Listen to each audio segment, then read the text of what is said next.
Hey there, welcome back to Hot Water Wrestling. Today we're going to do a review of a rather brand new DVD that's just hit the market, which is Allied Powers, the world's greatest tag teams. Well, I kind of picked this video up. I was bored. I was actually on the road. I didn't really plan on getting this, but I was intrigued because I am a big British Bulldogs fan. I can't help it. I'm a big fan of the British Bulldogs. I grew up during that time, and they were definitely my favorite tag team. And I just knew that, you know, we were going to get some kind of British Bulldogs action on this disc. You know, I do have the old Coliseum video VHS tape, and I do have a fair amount of matches from here and there and this and that, but I was hoping, you know, maybe I could squeeze a few more out.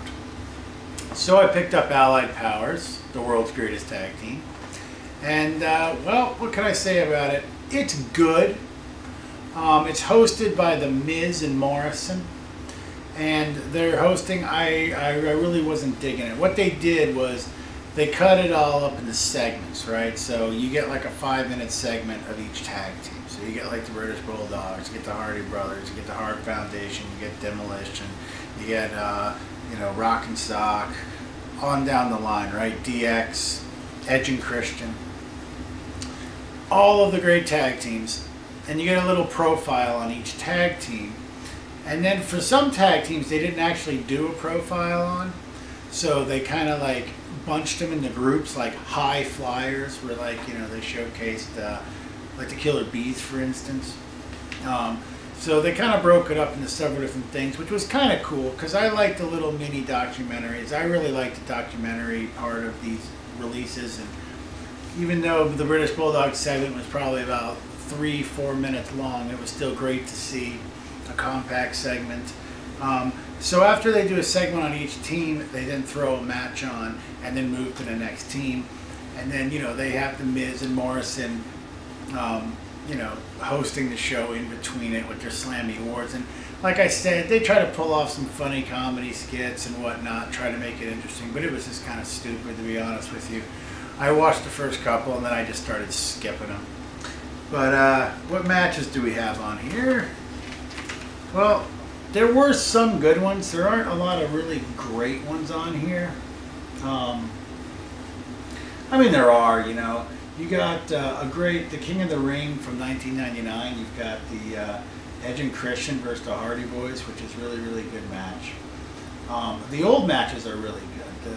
You know, you have the Bulldogs versus the Hart Foundation in Madison Square Garden in 1985. You cannot go wrong with that.